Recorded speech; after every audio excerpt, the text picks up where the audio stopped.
Las momias de Chinchorro representan uno de los descubrimientos arqueológicos más fascinantes y enigmáticos de Sudamérica. Este antiguo pueblo, cuya existencia data de hace aproximadamente 9.000 años, desarrolló complejas técnicas de momificación que anteceden a las egipcias en cerca de 2.000 años. Sin embargo, lo más intrigante no es solo su antigüedad, sino su propósito y la meticulosa elaboración de estos cuerpos que dejan preguntas y desafíos para arqueólogos e historiadores hasta el día de hoy.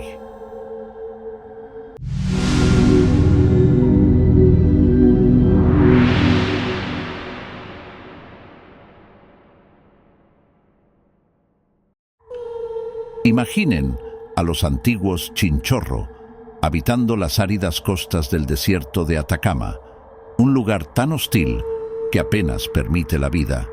Aún así, esta civilización floreció a orillas del Océano Pacífico, en lo que hoy son el norte de Chile y el sur de Perú, enfrentándose a un entorno desolado y prácticamente sin vegetación. Entonces, ¿qué impulsó a estos antiguos habitantes a desarrollar técnicas tan avanzadas para preservar a sus muertos? A menudo se tiende a pensar en las momias como un legado exclusivo de la civilización egipcia, pero el método de preservación de cuerpos del pueblo Chinchorro resulta no solo más antiguo, sino también radicalmente diferente. En el antiguo Egipto, la momificación se reservaba para la élite y la realeza, quienes, según sus creencias, necesitaban preservar su cuerpo para la vida después de la muerte. Pero en el caso de los Chinchorro, la momificación no pareciese ser exclusivo de la realeza. La momificación incluye a ancianos, adultos, jóvenes, niños e incluso fetos. Este aspecto, raro y único, no tiene parangón en ninguna otra cultura de momificación del mundo antiguo. La técnica de los Chinchorro es, sin duda, uno de los métodos de momificación más complejos de la antigüedad. Entre sus prácticas destacan dos métodos principales: la momificación negra, que data de aproximadamente el año 5000 a.C., y la momificación roja, alrededor del 2500 a.C. En el proceso de momificación negra, el cuerpo era desmembrado, sus órganos extraídos, el cráneo cortado y vaciado. Luego los huesos se reconstruían y las extremidades se reforzaban con cañas para darle soporte, antes de cubrirlo con una pasta de ceniza blanca que simulaba la piel. El toque final consistía en aplicar una capa negra, posiblemente de manganeso, que cubría el cuerpo en su totalidad. En contraste, los egipcios desarrollaron métodos de embalsamamiento menos invasivos. Estos incluían la deshidratación natural de los cuerpos y el uso de resinas y vendas, pero sin la reconstrucción estructural extrema que los Chinchorro practicaban. En Tenerife, los guanches, pueblo nativo de las Islas Canarias, también practicaban la momificación de sus muertos, aunque en menor medida y siguiendo técnicas que recordaban a las egipcias. Sin embargo, a diferencia de los Chinchorro, la momificación guanche se limitaba a figuras de mayor estatus social y, en general, no incluía la reestructuración minuciosa de los cuerpos, como sí lo hacían los pueblos del desierto chileno. A diferencia de otras culturas, los Chinchorro no dejaron registros escritos ni monumentos que expliquen sus motivaciones detrás de esta laboriosa práctica. Esto abre una gran interrogante. ¿Por qué una cultura de pescadores, cuya vida giraba en torno al océano, dedicaría tantos recursos y tiempo a momificar a sus muertos? Una teoría sugiere que estos cuerpos preservados cumplían un rol de presencia ancestral, siendo reverenciados y posiblemente trasladados con los miembros de la tribu en sus desplazamientos.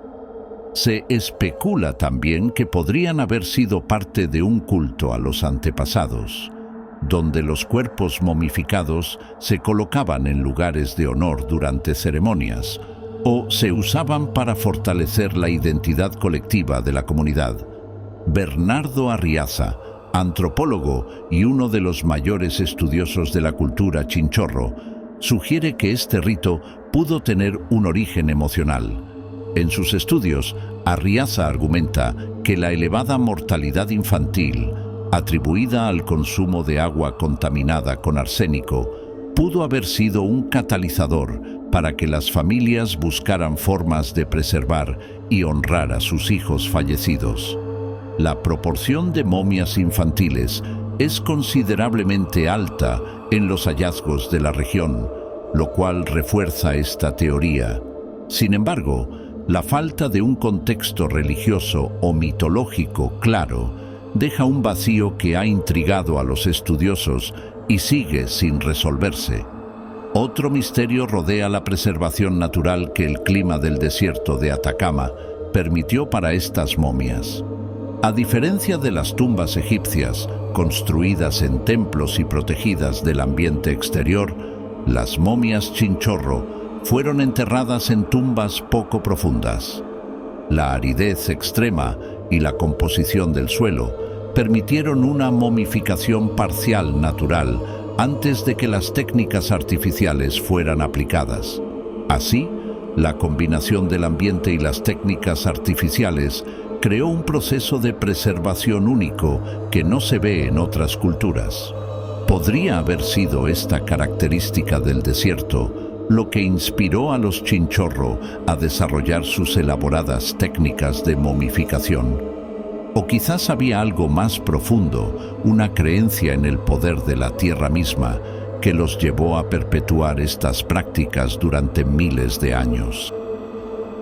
Al igual que las momias egipcias, las chinchorro revelan una obsesión con la preservación del cuerpo, aunque las razones y métodos difieren significativamente.